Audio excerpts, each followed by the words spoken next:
Good morning to everyone. So ఈరోజు మనం vision IAS యొక్క 2024లోని ఇంపార్టెంట్ ఏదైతే వెల్ఫేర్ స్కీమ్స్ ఉన్నాయో సిడిపిఓ, ఈఓ, గ్రూప్ 2, గ్రూప్ 3 ఇప్పుడు ఈ నవంబర్, డిసెంబర్, జనవరి 5, 6, 3, 4, 5 డేట్ వరకు ఏదైతే సిడిపిఓ, ఈఓ ఎగ్జామ్స్ కూడా ఉన్నాయో అప్పటి వరకు కవర్ అయ్యేలా 2024 వరకు ఏవైతే ఉన్నాయో వాటిని అయితే ముందు ఒక క్విక్ రివిజన్ చేద్దాము.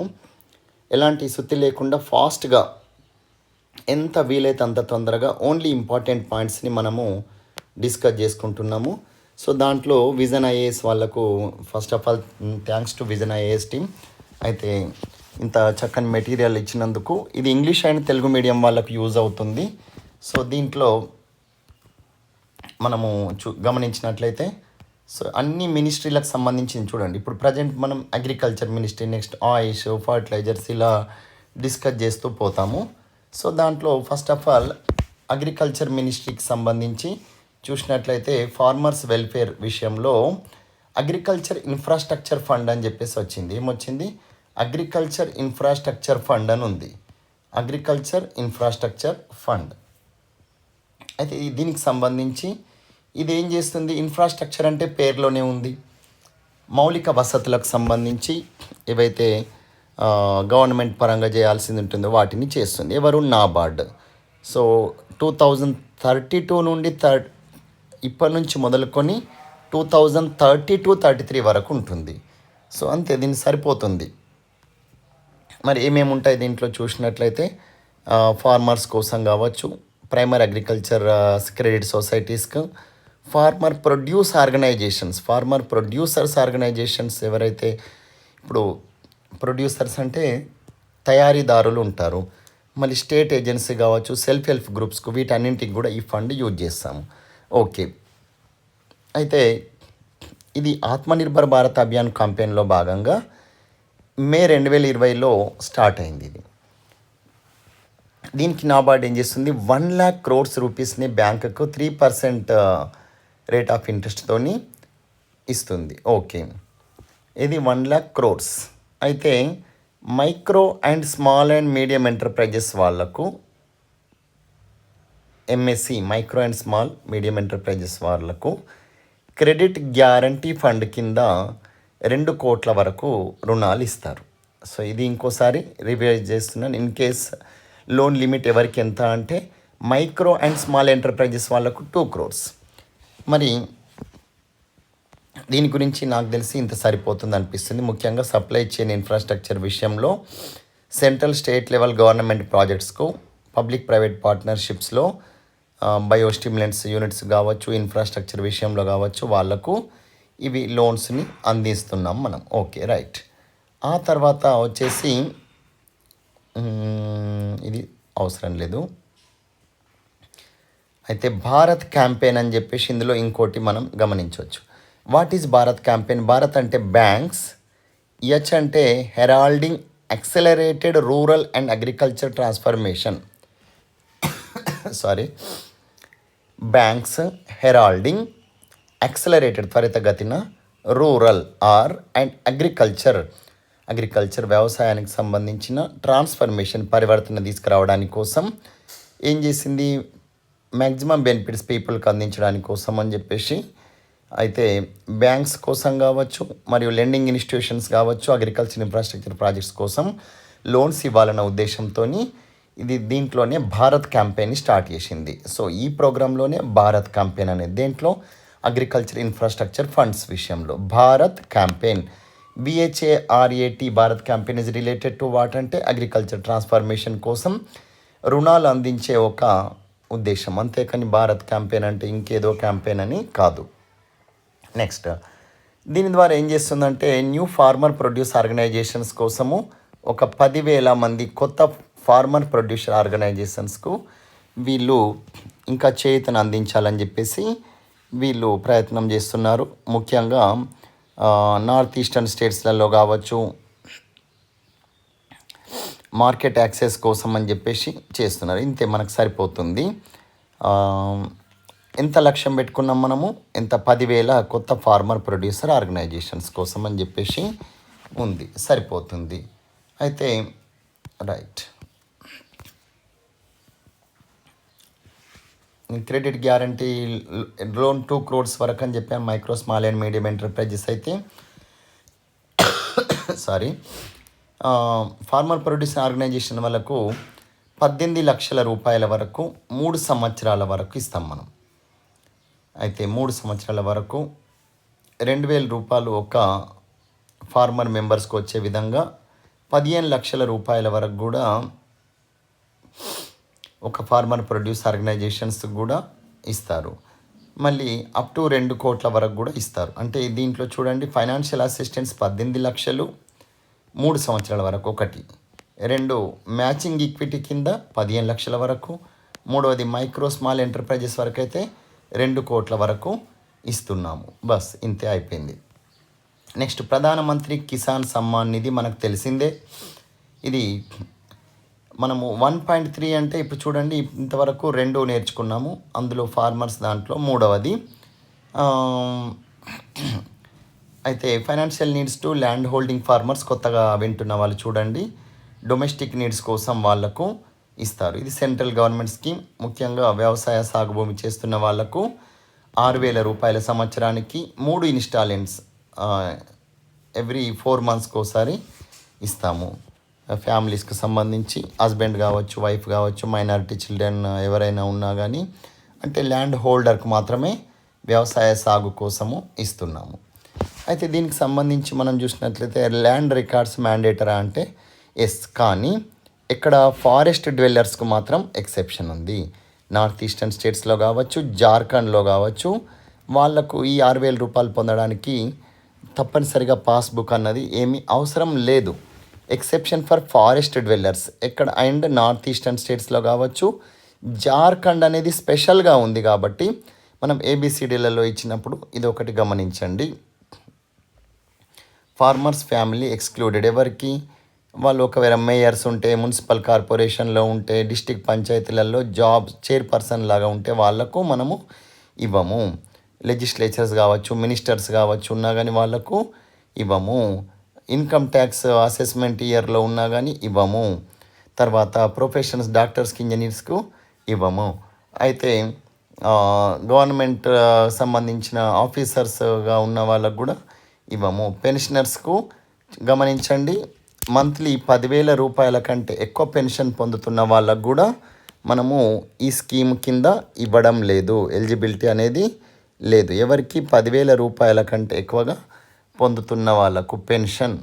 Next all institutional land holders కూడా సంస్థాగతంగా వ్యవసాయం చేస్తున్న వాళ్ళు, లైక్ అంటే ఫార్మింగ్ చేస్తారు కదా, సంస్థాగత వ్యవసాయం అంటే ఇప్పుడు ఒక ప్రైవేట్ ఆర్గనైజేషన్ వాళ్ళకు ఇచ్చేసి మనము ల్యాండ్ ఫార్మింగ్ కింద ఇచ్చేస్తున్నాం. లైక్ ప్రైవేట్ ఆర్గనైజేషన్స్ అంటే in the sense of Reliance వాళ్ళు కూడా ఇప్పుడు ప్రైవేట్ ఫార్మింగ్లోకి వచ్చారు, అలాంటి వాళ్ళకు కూడా ఇవ్వము. Former and present holders of constitutional పోస్ట్లో ఉన్న వాళ్ళకు కూడా ఇవ్వము. గతంలో చేస్తున్న వాళ్ళకు ప్రస్తుతం కూడా రాజ్యాంగబద్ధ పదవిలో ఎవరైతే ఉండేనో వాళ్ళకు కూడా ఇవ్వడం లేదు. అంటే మనకు తెలిసిందే ఇది 6,000, 2,000, 2,000, 2,000 3 సార్లు ఇస్తామని. కానీ ఎవరు ఎలిజిబుల్ కాదు అన్న విషయంలో మాత్రం ఇది గమనించండి. అయితే మనం వ్యవసాయ రంగం వచ్చేసరికి దీన్ని వీడియోని క్లోజ్ చేసేసి మళ్ళీ ఇంకో రంగానికి ఇంకొక వీడియో, మీకు కూడా బోర్ రాకుండా జస్ట్ 10-15 minutesకి ఒక వీడియో మనం తీద్దాం. నెక్స్ట్ అలాగే ఏం చేస్తుందంటే దీన్ని మనము రెస్పాన్సిబిలిటీ ఎవరిది, స్టేట్స్ లేదా యూనియన్ టెరిటరీ వాళ్ళు చేస్తారు, అంటే ఐడెంటిఫై చేస్తారు. మొబైల్ యాప్ ద్వారా కావచ్చు, పిఎం కిసాన్ పోర్టల్ ద్వారా కావచ్చు. మరి Kisan credit cards, PM Kisan బెనిఫిషరీస్కి కిసాన్ క్రెడిట్ కార్డ్స్ అనేది ఇస్తున్నాం. ఇది ఎప్పటి నుండో యూపీఏ గవర్నమెంట్లో కూడా ఇచ్చారు కిసాన్ క్రెడిట్ కార్డ్స్. అయితే దీంట్లో ఈ కిసాన్ క్రెడిట్ కార్డ్స్ కింద ఏం చేస్తున్నాం, మామూలు క్రెడిట్ కార్డ్స్ లాగానే ఎవరెవరికి long term loans, short term loans కింద మనము షార్ట్ టర్మ్ లోన్స్ ఇస్తున్నాం. షార్ట్ టర్మ్ లోన్స్లో భాగంగా ఏమి ఇస్తున్నామండి, ఈ షార్ట్ టర్మ్ లోన్స్లో 4% రీపేమెంట్తోని మనము క్రాప్ వాళ్ళకు కావచ్చు, తర్వాత యానిమల్ ఫిష్ రేరింగ్ వాళ్ళకు కూడా కావచ్చు ఇస్తున్నాము. Prevention of diversion of funds physical verification మాడ్యూల్లో Aadhaar authentication income tax payee verification చేసిన తర్వాతనే ఫండ్స్ అనేటివి ఇచ్చి మరి ఎవరైతే ఇన్కమ్ ట్యాక్స్ పే చేస్తున్న వాళ్ళకు మాత్రం మనము వీటిని ఇవ్వడం లేదు. రైట్, ఇది ఇంతటికి దీంతో సరిపోతుంది. హయ్యర్ ఇన్కమ్ స్టేటస్ ఉన్న వాళ్ళకు మాత్రం మనము ఇవ్వడం లేదు. వీళ్ళకి సంబంధించి వితిన్ 2 వీక్స్లోనే ఏదైనా రిడ్రెసల్ మెకానిజం వాళ్ళు ఎవరికైనా కంప్లైంట్ చేస్తే మాత్రం వితిన్ 2 వీక్స్లో కంప్లైంట్స్ని సాల్వ్ చేయడం అనేది జరుగుతుంది. అయితే ప్రధానమంత్రి ఫసల్ బీమా యోజన అనేదాన్ని మనం ఇప్పుడు దేని కింద రీప్లేస్ చేసాము, నెక్స్ట్ వచ్చేసి ప్రధానమంత్రి ఫసల్ బీమా యోజన. సో దీని కింద ఫ్యాక్ట్స్ ఏంటి, అసలు ఇది crop insurance scheme, pre sowing కావచ్చు, పోస్ట్ హార్వెస్ట్ పీరియడ్ వరకు ఉంటుంది. మరి ఇది వాలంటీర్లు కావచ్చు, స్టేట్స్ వాలంటీర్గా ఇప్పుడు నేను అప్లై చేసుకోవాలంటే చేయొచ్చు, స్టేట్స్ కూడా చేయొచ్చు, ఫార్మర్స్ కూడా చేసుకోవచ్చు, ఆల్ ఫార్మర్స్. మరి ఎవరు షేర్ క్రాపర్స్, టెనెంట్ ఫార్మర్స్ కూడా దీంట్లో వస్తారు. అంటే కౌలు రైతులు కూడా వస్తారు, ఒప్పంద వ్యవసాయం చేసుకొని ఒక 4-5 కలిసి వ్యవసాయం చేసే వాళ్ళు కూడా దీంట్లో వస్తారా అంటే వస్తారు. Yes, tenant farmers also comes under this scheme. మరి ఫినాన్షియల్ సపోర్ట్ టు ఫార్మర్స్ ఎవరికి, వాళ్ళ ఇన్కమ్ని స్టెబిలైజ్ చేసుకోవడానికి ముఖ్యంగా అగ్రికల్చర్ సెక్టార్లో మరి ఏం చేంజెస్ చేసామో ఒకసారి చూద్దాం. ముఖ్యంగా ఇన్నోవేటివ్ మోడర్న్ అగ్రికల్చర్ ప్రాక్టీస్ చేస్తున్న వాళ్ళ కోసం కూడా అయితే ఈ ప్రధానమంత్రి ఫసల్ బీమా యోజన అనేది నేషనల్ అగ్రికల్చర్ ఇన్సూరెన్స్ స్కీమ్ అనేది ఉండే, దీన్ని మనం modified national agriculture insurance scheme అని చెప్పేసి కూడా అన్నాము. వాటిని రీప్లేస్ చేసింది. మరి restructured weather based crop insurance scheme అని కూడా అంటున్నారు. రీస్ట్రక్చర్డ్ మళ్ళీ weather based crop insurance scheme అంటే వాతావరణ ఆధారితంగా క్రాప్ ఇన్సూరెన్స్ స్కీమ్ ఉండే, దాన్ని మనం ఏం చేసినాం, కొంచెం పేరు చేంజ్ చేసి ఈ క్రాప్ ఇన్సూరెన్స్ స్కీమ్ అనేది మరి ఎవరెవరికి దీంట్లో రబీలో కావచ్చు, ఖరీఫ్లో అన్ని పంటదారులకు, మిల్లెట్స్కు, పల్సెస్, ఆయిల్ సీడ్స్ వీళ్ళందరికీ కూడా వర్తిస్తుంది. అయితే యాక్చువల్ ప్రీమియం రేట్ ఎంత ఉంది, దాంట్లో దాని ప్రకారం ఏం చేస్తారంటే సమ్ అష్యూర్డ్ తీస్తారు. So actual premium rate is premium rate by set by insurance companies ఏం చేస్తారంటే ఏ పంటకు ఎంత అని చెప్పేసి ఒక ప్రీమియం అనేది కట్టమంటారు.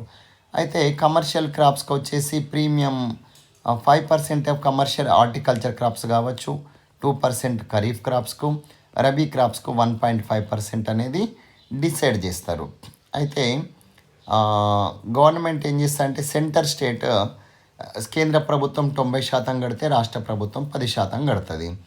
అయితే ఇంకా మిగతా స్టేట్స్కి అయితే 50-50%. ఇది నార్త్ ఈస్టర్న్ స్టేట్స్కు 90-10 కామన్గా, మిగతా రాష్ట్రాలలో అయితే ఇన్సూరెన్స్ అనేది 50-50 కట్టాలి. లేదు స్టేట్ కట్టది అంటే రైతే 50% కూడా కట్టుకోవచ్చు అన్నాము, ఇందాక టెనెంట్ ఫార్మర్స్ కట్టుకోవచ్చు అన్నాము. సో ఇది ఒక్కసారి గమనించండి, ప్రీమియము సెంటర్ స్టేట్ కట్టుకుంటాయి. అయితే హార్టికల్చర్ క్రాప్స్కి అయితే ప్రీమియం 5% ఉంటుంది, ఖరీఫ్ క్రాప్స్ మీద 2% ఉంటుంది. అంటే దాన్ని క్యాలిక్యులేట్ చేసే విధానం అనేది మనకు ఎట్లా క్యాలిక్యులేట్ చేస్తారని అడగరు, మరి అంత డెప్త్ వెళ్ళాల్సిన అవసరం లేదు. రబీ క్రాప్స్కి అయితే 1.5% ఉంటుంది. Okay, right. ఇంకోటి వచ్చేసి farm gate price will be considered. Crops without MFC మరి మినిమం సపోర్ట్ ప్రైస్ మీద ఇది మనము కలెక్ట్ చేస్తున్నాం కదా, మినిమం సపోర్ట్ ప్రైస్ ఇవ్వని వాటికి ఫార్మ్ గేట్ ప్రైస్ని తీసుకుంటున్నారు. అయితే ముఖ్యంగా కవరేజ్ రిస్క్ ఎక్స్క్లూజన్ ఎవరికి ఉంటుంది అంటే ఈల్డ్ లాసెస్, ముఖ్యంగా సోయింగ్ టు హార్వెస్టింగ్ వరకు నాన్ ప్రివెంటేబుల్ రిస్క్స్, డ్రాట్ వస్తే, డ్రై స్పెల్స్ వస్తే, ఫ్లడ్స్ వస్తే, ఇనండేషన్ వస్తే ఎట్సెట్రా, వీటికి మాత్రం ఎక్స్క్లూజన్ అనేది ఉంది. అయితే మరి coverage of preventive sowing, planting, germination risk మాత్రం ఇక్కడ ఉంది. జనరల్ ఎక్స్క్లూజన్స్ ఏమున్నాయి, లాసెస్ అరైసింగ్ అవుట్ ఆఫ్ వార్ కావచ్చు, న్యూక్లియర్ రిస్క్, మ్యాలిషియస్ డ్యామేజ్, ఇట్లాంటి వాటికి కూడా మనము ఇవ్వము. అక్కడ అణుబాంబు దాడి వల్ల ఏమైనా జరిగితే దానికి కూడా గవర్నమెంట్ ఇస్తారంటే ఇవ్వదు. Okay, right. ఇన్సూరెన్స్ కంపెనీ వాళ్ళు 3 years వరకు ఇన్సూరెన్స్ కంపెనీ బిడ్డింగ్ అనేది ఉంటుంది. 3 years వరకు కూడా కట్టుకోవచ్చు. ఆల్టర్నేటివ్ రిస్క్ మాడ్యూల్స్లలో right. Collection of real time observation and photographs. Real టైంలో అబ్జర్వేషన్ చేసి ఆ పంటని ఏం చేస్తుందంటే ఫోటో తీసి అసలు ఎందుకు పంట నష్టమైంది అని చెప్పేసి గవర్నమెంట్ మనం అగ్రికల్చర్ ఎక్స్టెన్షన్ ఆఫీసర్స్ ద్వారా తీసిన తర్వాతనే దీన్ని డిజీ క్లెయిమ్ అంటారు. డిజీ క్లెయిమ్ అంటే నేషనల్ క్రాప్ ఇన్సూరెన్స్ పోర్టల్ వాళ్ళు ఏం చేస్తారంటే నేషనల్ క్రాప్ ఇన్సూరెన్స్ పోర్టల్ వాళ్ళు ఇన్సూరెన్స్ కంపెనీ వాళ్ళు ఏం చేస్తారంటే ఈ పబ్లిక్ ఫినాన్స్ మేనేజ్మెంట్ సిస్టమ్ ద్వారా సెంట్రల్ గవర్నమెంట్ ఈ డిజీ క్లెయిమ్ మాడ్యూల్ ద్వారా ముందు ఆ పంటని రిస్క్ ఎంత అయింది అని చెప్పేసి చూసి దాంట్లో అప్లోడ్ చేసిన తర్వాత వీళ్ళకు క్లెయిమ్ అనేది చేసుకోవచ్చు. ఈల్డ్ ఎస్టిమేషన్ సిస్టమ్ టెక్నాలజీ అనేది ఉంటుంది. దీన్ని ఎస్ టెక్నాలజీ అంటారు. Yield estimation system technology. మరి సహాయకులు వీళ్ళు door to door app enrolment చేసి వీళ్ళకు సహాయం అందించేందుకోసం ఉంటారు. ల్యాండ్ బేస్డ్ అబ్జర్వేషన్ సిస్టమ్ కూడా ఉంటుంది. తర్వాత నేషనల్ గవర్నమెంట్స్ ప్లాన్ అగ్రికల్చర్ వాళ్ళు కూడా యాక్సెస్ చేస్తారు. National agriculture drought assessment system వాళ్ళు కూడా అసెస్ చేస్తారు. ఇస్రో యొక్క జియో ప్లాట్ఫామ్ కావచ్చు, భువన్ అనే యాప్ ద్వారా కూడా ప్లాంటేషన్ని వెదర్ ఎలా ఉంది అని చెప్పేసి